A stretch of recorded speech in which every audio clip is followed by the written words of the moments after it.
Hello guys! Masayang araw. Eto, samahan nyo ako magluto ng Beef Bicol Express ba tawag dito or ginataang baka? Di ko alam kasi first time ko lang maggagata ng baka. So ito yung mga kailangan natin. Pause na lang natin para tipid sa oras. Mamaya naman babanggitin ko ulit sila eh. So gumamit ako dito ng beef camto. Yan yun, camto na part ng baka. Yan yung ginagamit ko sa beef pares eh. And kasama ng dahon laurel, asin, sibuyas at bawang, papakuluan natin ito gamit ang pressure cooker. Kasi kung hindi, napakatagal niya, baka 2 to 3 hours. So ito na nga, sana mabigyan kong justice ang paggamit ng pressure cooker kasi merong ilan na hindi pa nakagamit or natatakot. So ganito yan, pagkasalang takpan nyo na. Hintayin yung sumirit, ay yan muna, aangat yung maliit na yan eh, yung bilog na yan. Pag umangat yan, hintayin yung sumirit yung umiikot na yan. That's the time na magbilang kayo ng 45 minutes kung beef. Depende kung gaano kadami. Kung mas madami, baka mas maraming oras. Kung mamoy lang, mas maiksing oras. So pag yan ay sumirit na and nakabilang na kayo ng 45 minutes, hayaan nyo lang itong mawala ang pressure kung hindi kayo nagmamadali. At kung nagmamadali naman kayo, pwede nyo nang i-release yung pressure niyan sa pamamagitan ng pag-angat ng umiikot na iyon. Anyway, ayan na nga, malambot na yung beef natin at that point. So, ang cooking time natin ito, siguro mga 20 to 30 minutes na lang. So, hihiwain muna natin yan sa nang naaayon sa laki na or size na gusto natin. Hindi ko lang mahiwa dyan na maayos, pero ayan, malambot yan. Kasi yung cellphone nandito sa kaliwang kamay ko and then habang hinihiwa ko yan, medyo dumudulas-dulas. Wala kasing taga-video or wala tayong video or stand para bitawan tong cellphone sa kaliwang kamay ko. Anyway, ayan nga, malambot na yan dahil sa tulong ng pressure cooker. So, first time ko nga lang makakapagluto nito, guys.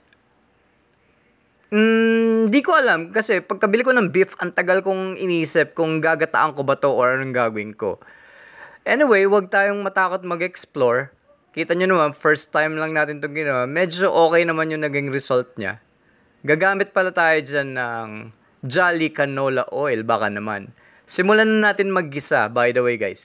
So, ayan yung bawang, sibuyas, tsaka luya. Yung luya, maliliit ko lang hiniwa kasi ayaw nila niyan minsan. Para hindi nila alam nakakain na nila yung luya. So, yung aroma, again, pag naamoy nyo na, alam nyo na yun. Parang nagigisa lang kayo dito ng manok for tinola or tinola papuntang chicken curry. Ganyan lang yung nangyayari dyan guys. Yung paggisa ko ng beef pares, ganyan lang din halos. So yung pagluluto, nagsisimula lang naman sa paggisa-gisa, di ba? So why not subukan natin gumawa ng ibang luto? And ayan, pagkagisa natin after a few minutes, may mga natitilang bagoong do sa garapon na yon na binili lang. And then ayan, gagamit tayo ng Silver Swan, sukang puti na naman. Silver Swan, baka naman.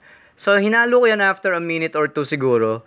Ang apoy natin dyan ay medium or low to medium lang. Kasi nga, luto naman na yung baka na yan, malambot na yan.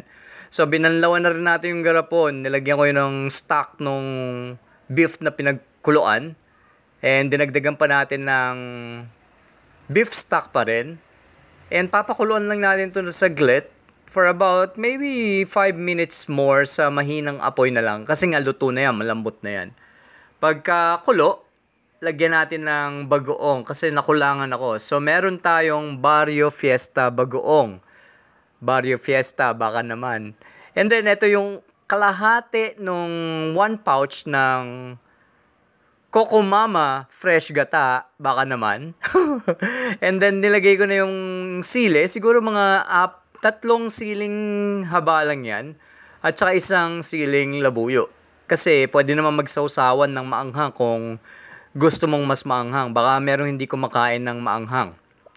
So, nilagyan ko ng paminta. And at that point, hindi ko pa nilalagyan ng asin or any pampaalat. Kasi may lasa na yung beef stock natin and may lasa na yung bagoong or maalat na rin yung bagoong. So, tinikman ko.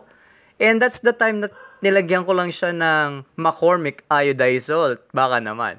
So, ayan. Timplahan nyo lang guys nang naaayon sa inyong panlasa. Kita nyo naman, napakasimple lang ng ingredients natin. Napaka-konti lang. So, parang nagluto lang din tayo dito ng Bicol Express na mamoy. Kaya nga lang, eto baka, sumubok tayo ng kakaiba. Parang yung lambot nito yung sa mga beef stroganoff na. Alam nyo ba yon? And then, ayan na nga, nilagay na natin yung half nung 1 pouch ng Coco Mama fresh gata. Baka naman. And nilagyan ko lang din yan ng 3 pirasong sigarilyas para merong crunchiness tayong nakakagat sa bawat subo ng malambot na beef kamto natin na ginataang baka. So ayan, hininaan ko na yung apoy pagkalagay ng sigarilyas. And pinakulo na lang ito for about 2 minutes siguro. And then tuluyan ko ng pinatay yung apoy. So ayan na nga guys, nakapag-explore na tayo na gataan ng baka. Kasi nga hindi pa ako nakakain or nakatikim man lang ng ginataan na baka. So kayo ba guys, nakatikim na kayo ng ginataan na baka? So eto, nakapag-explore tayo. And wag tayong matakot mag-explore sa kung ano-ano mang bagay. Subok lang tayo ng subok guys. So ayan, tingnan natin kung anong itsura or gaano ba siya kalambot. Kasi nga pre-pressure cook natin yan guys. Napakasimple lang nito ang gawin kung yung baka ay malambot na. Pero kung hindi, abutin tayo ng 3 oras kakaluto nito. So, yun lang guys. Thank you for watching. Thank you for supporting my video. Kung umabot kayo sa video na ito, maraming salamat. Yun lang. Goodbye and have a great day. Have a wonderful day kung nasaan man kayo. Bye guys!